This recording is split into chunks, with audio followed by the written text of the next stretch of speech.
Hi, very good afternoon to you. It's Gene from maverickstar Observatory. Guys, we're going to be talking about our atmospheric composition of gases because it's important to do so, because today all the world leaders are gathering together to discuss a very, very small percentage of those gases in our atmosphere. And in not too many words, what they are going to do is try and reduce it. And I've got a good argument on board here, which I'm pretty sure most of you will agree with, as to why they should just leave the thing alone. So before we get into it, I want to say a very big thank you to those, as always, that are supporting the observatory, our patrons, our superstars that have got equipment around the world, and of course those people that make those one-off payments on PayPal.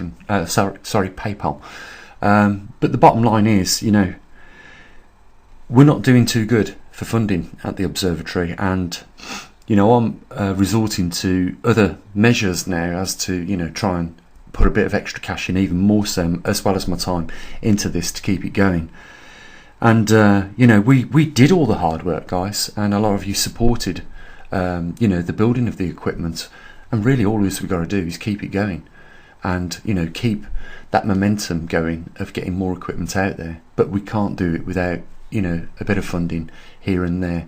So if you want to step up to that line and pledge a bit of support for the observatory, maybe you've done it before, or maybe you've just thought about doing it but never done it, get your card out and make a donation to the observatory, and we can keep things going. Okay, enough said. Right, these world leaders, as we know, all fly around in big private jets, polluting all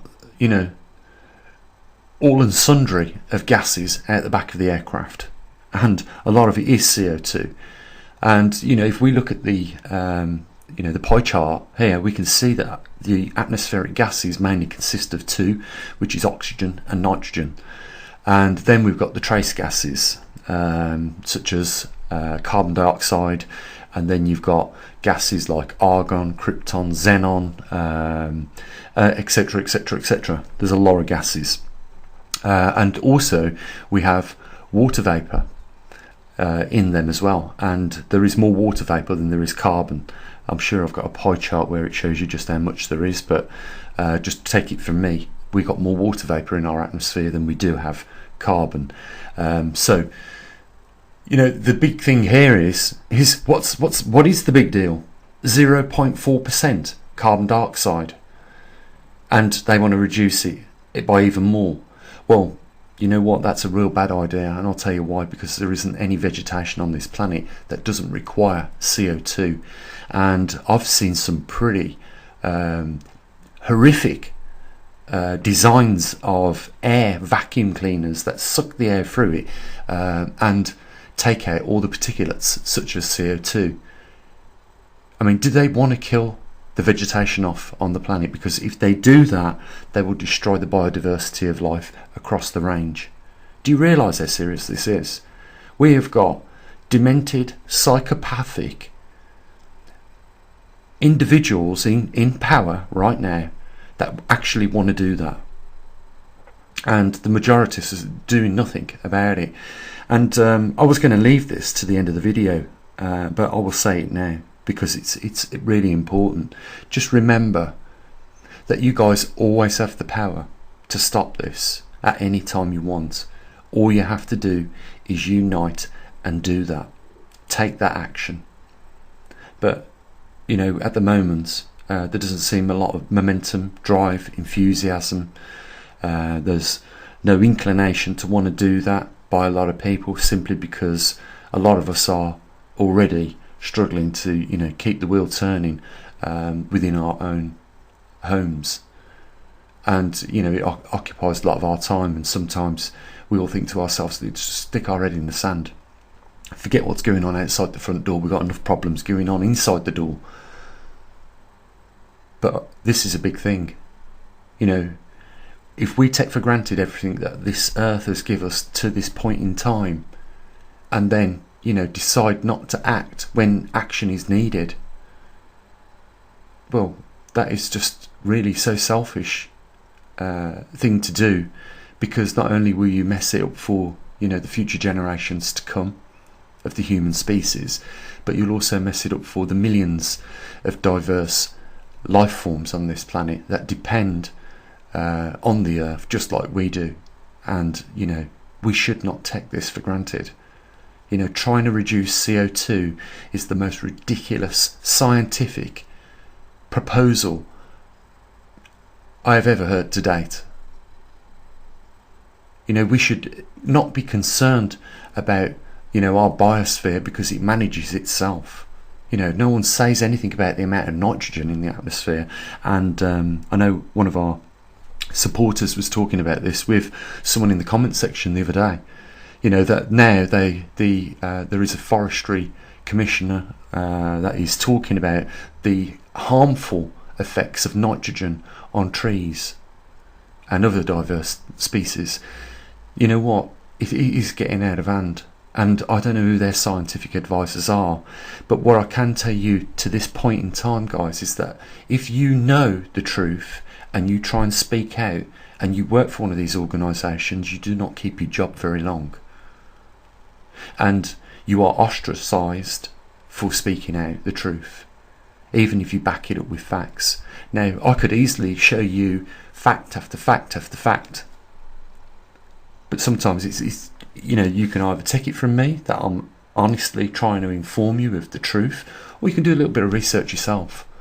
But what I will say this is that we have had higher levels of CO2 in the recorded history of this earth, and we have only been around 42,000 years as Homo sapiens. And the big issue here is, how the bloody hell did CO2 reach higher levels than what they are at right now, regularly through periods of times, and how right now a man and these governments around the world in the last 20 years has decided to blame it on us when we weren't even around before, when it was rising and lowering. The other thing is that they say is that CO2 increase leads to a temperature increase, and that's completely wrong. That's the cart pulling the horse. It's the other way around. An increase in temperature will cause an increase in CO2,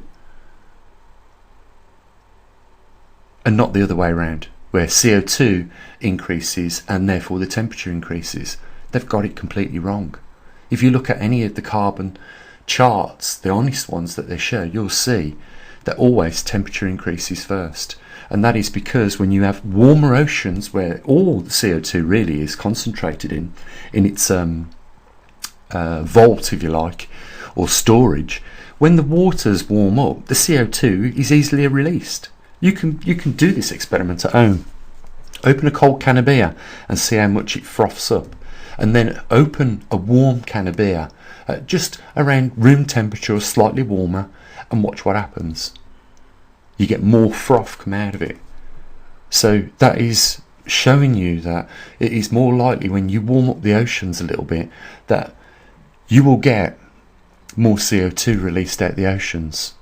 And when the oceans cool, it absorbs more CO2. And this has been a fact forever on this planet. I would be alarmed if we had 50% oxygen. If oxygen kept increasing and increasing, then there would be, something to worry about, because we could quite possibly ignite the atmosphere with just a spark, or one flash of lightning could ignite the entire atmosphere. That would be something to worry about. But what I'm asking you guys is to just look at what these world governments are talking about, and in an alarmist fashion, 0.04% carbon dioxide in the atmosphere. Doesn't even make up 0.5% of the atmospheric gases, and yet they have left water vapour completely out of their discussion. Why is it? They needed a target, and carbon dioxide was it. And the reason why they needed the target is because it is an area of direction so that they can steal more taxpayers' money off you. And there's something I want to talk to you guys about. I don't know how much you're taxed on your salary in other countries, but I do in the UK. And well, there isn't just the tax on your salary at 20%. there are taxes on everything you buy in the shop. So really, when you look at your spending power, out of £1, you probably have about 10 pence if you're lucky, because the rest is all going back to the government. It is the biggest cash pot a thief, a crook, a corrupted person could ever get their hands on. And I will tell you this, that is exactly what they've done, and they are determined to keep their hands on that cash pot. But they're stealing off us all every week, and at the same time we are now putting up with not just the thieving but also the lies. If we was in a relationship with a person that was doing this to us, what would we do? What would we do? Would we carry on putting up with it? I've got a feeling there might be some jokes in the comment section with regards to what I've just said, but on a serious note, guys, would we put up with it? It's really sad. But the main thing to remember is when we all have had enough and we're all prepared to work together, we can change it. They kicked Gaddafi out in a couple of weeks.